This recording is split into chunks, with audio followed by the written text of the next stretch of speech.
for the second event also to get publicized in future, but let's just today concentrate on one event, because already we're going to have more than 20 events with that, so I think that's more than enough to get it started. I always love, oh sorry, I'll just stand back one, sorry.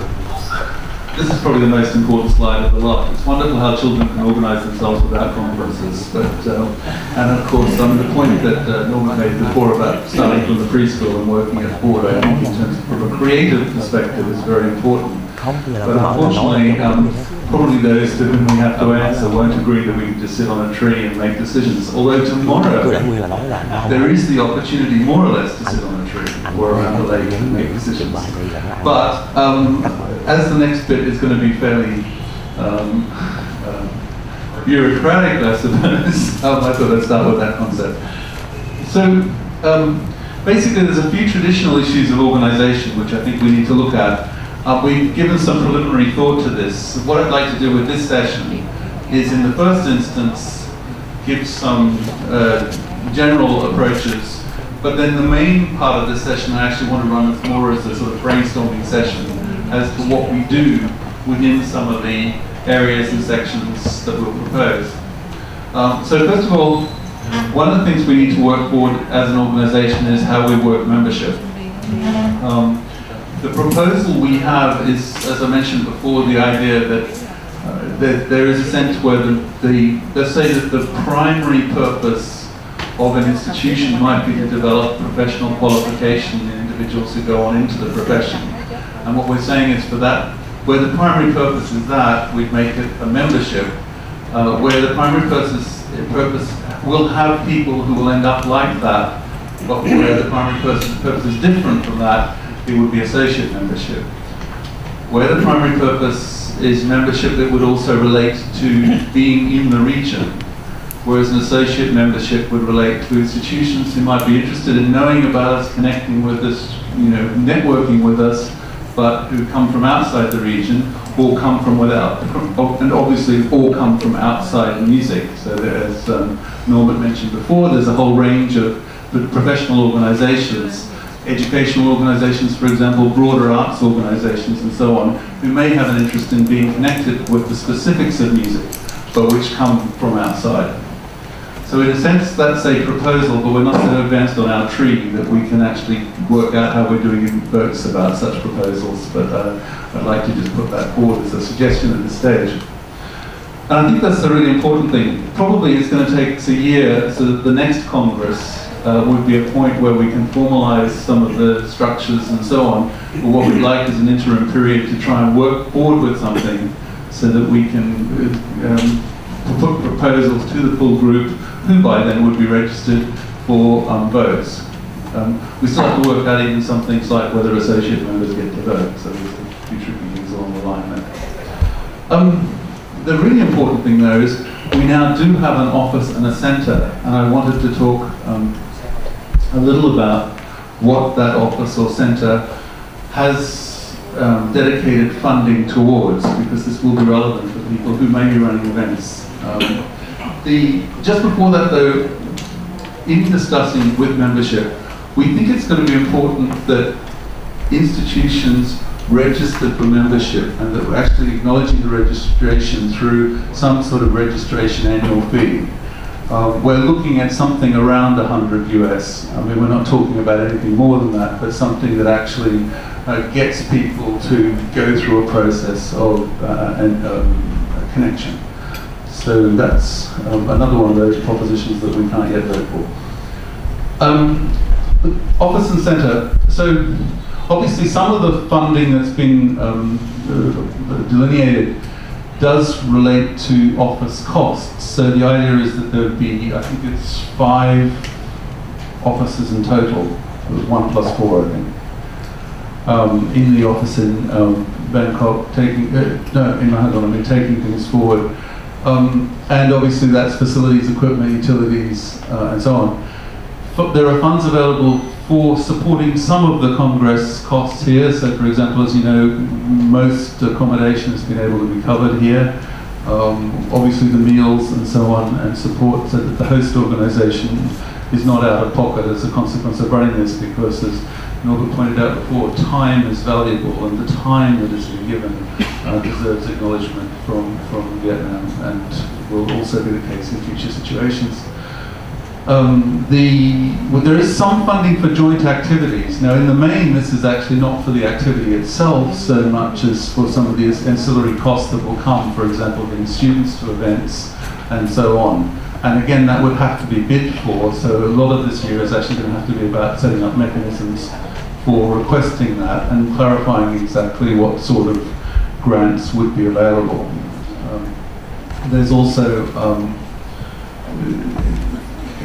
that's joint activities in that sense is probably mainly related to students, but there's also funding delineated for peer development and professional development or faculty exchange.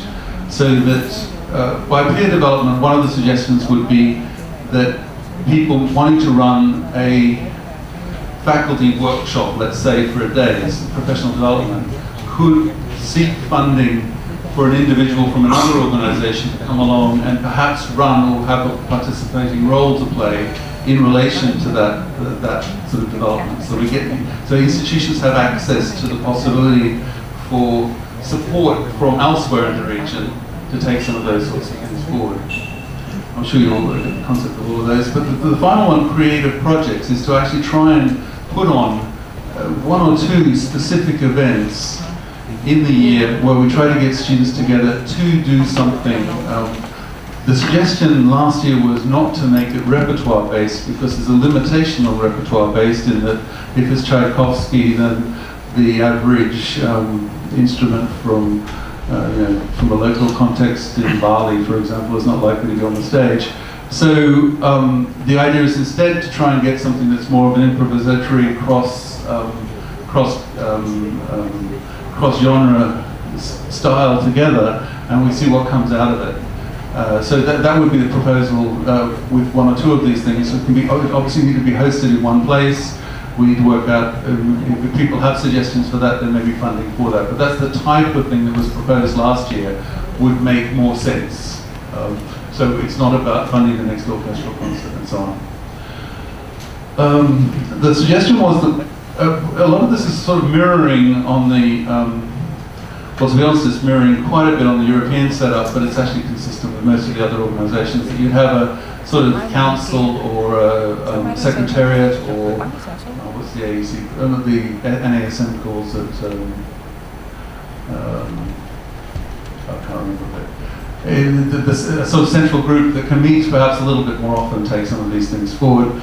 Obviously, I mean, President, Secretary, Treasurer, but one of the thoughts would be to have, if possible, all ASEAN nations represented, so that there's a sort of national representations, because one of the things that's been really helpful for this Congress is to be able to go to someone at national level who's been willing to act as an advocate for the project and reach out into that community at the national level. So we might not have the national music councils yet, but in a sense that representative begins to create a sort of national group in relation to these different areas. But also the thought would be to align the people who were involved in this in some area of expertise, so that they act as advocates for the focus group area. Otherwise, we're always going to be at the very generic level rather than looking at specific topics. And what I'm going to propose, as I say, is a set of 6 topics that build out of some of the areas we saw this morning, both from within the discussions last year at SEADOM, but also through what we saw from AEC, what we saw from NACTMUS, and so on. And the suggestion might be something like 10 members, because obviously, if it's going to be ASEAN, we're going to have around 10 members. Another thing is, of course, authorization. In other words, we still are a little bit sitting on the tree in terms of formal recognition of this group.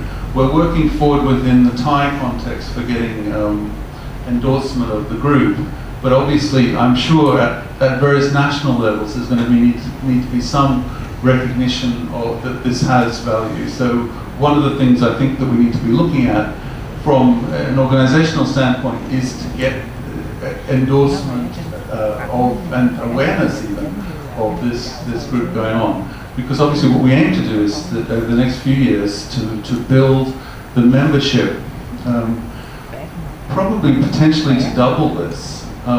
We went around the table in Malaysia when I remember, and the numbers of organizations that were potentially able to link to this were really significant. I mean, for example, I remember there were 70-something universities in Thailand teaching music for a start.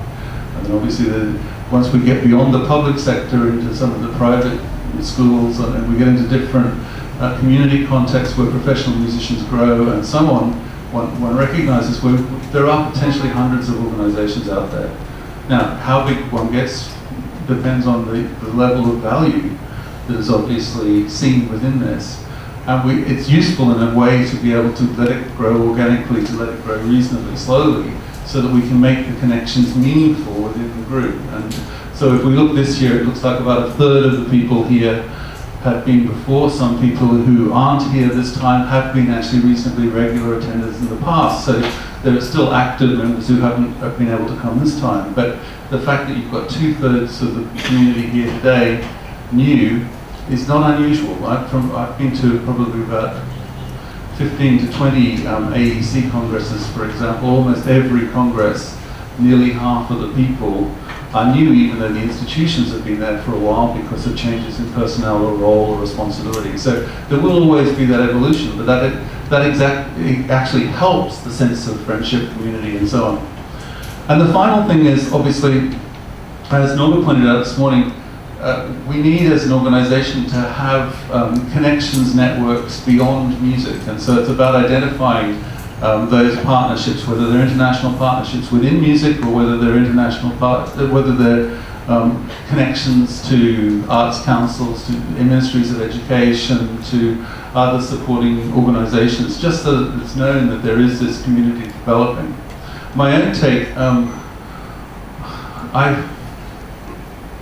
very conscious I'm an outsider in Southeast Asia, but I'm actually, in a sense, a professional outsider. I've been an outsider all my life. I mean, I was a musician in the North Queensland when I was a child, so I was already an outsider. There were no others. I used to joke I was the best pianist in the northern half of Australia. It wasn't hard. So, it was great though, because if anybody flew north of the tropical Capricorn, they'd come and give me a lesson, which was just fantastic. But what I was, this idea of getting an international visibility, I think, is really important beyond Southeast Asia. I mean, because it will actually give credibility to the field, and ironically, that feeds back on our own identity locally. So if international organizations, international schools and so on begin to recognize that the Southeast Asian community, as opposed to a set of separate schools, that feeds back into our community as if we are now more serious. In other words, many other fields, of course, are far ahead on this. Institutes of engineering, for example, in all the different communities, have a professional profile as a consequence of having built that over a period of time. So I think this aspect of networking connections is really critical in this next phase. So moving on, the areas of focus I wanted to suggest linked to some of the elements from this morning, linked also to the presentations from Dr. Subri last time, and from some of the conversations we're having, some of the questions and so on. So clearly a point that's been made that is significant, probably isn't that important a point in our individual contexts, but as a transnational organisation, it's important, is advocacy. So one of the things we obviously need to work out is how do we go about this business of advocating music in the community. One of Norbert's questions actually was looking at who are the key leaders, if you like, within these fields. And I think to answer some of the questions from my experience in Southeast Asia is nobody in some fields. I mean, where you've got, in Germany, for example, many organizations that clearly have responsibility and so on. In some cases, it simply isn't yet there as a transnational entity. Yeah. So to some extent, it may be a responsibility we need to take forward. Students and staff, I'm really grateful to hear that tomorrow we might have some music, because obviously one of the great challenges is one meets, and we had music last night, but we spent a lot of the day talking or listening or whatever, but it's not to music. So students and staff is really about getting people together so that they can be making music with each other. And what I wanted to do is take these titles and just maybe do a bit of brainstorming as to what we might mean within those areas, what sort of activities could be possible, what is practical, and so on. So we'll do that in a minute. I'll just go through them just to clarify that they're not quite as locked in as they may seem. Curriculum and research. Obviously, curriculum is something that's been pointed out a few times that is of interest, but we've also seen that there's a diversity of potential curriculum, so we need to work out how we lead forward discussions about curriculum. And within curriculum, I'm thinking also aspects to do with quality assurance of curriculum and so on. And obviously within the tertiary sector, there is a lot of pressure on whether it's research or research and innovation or whatever.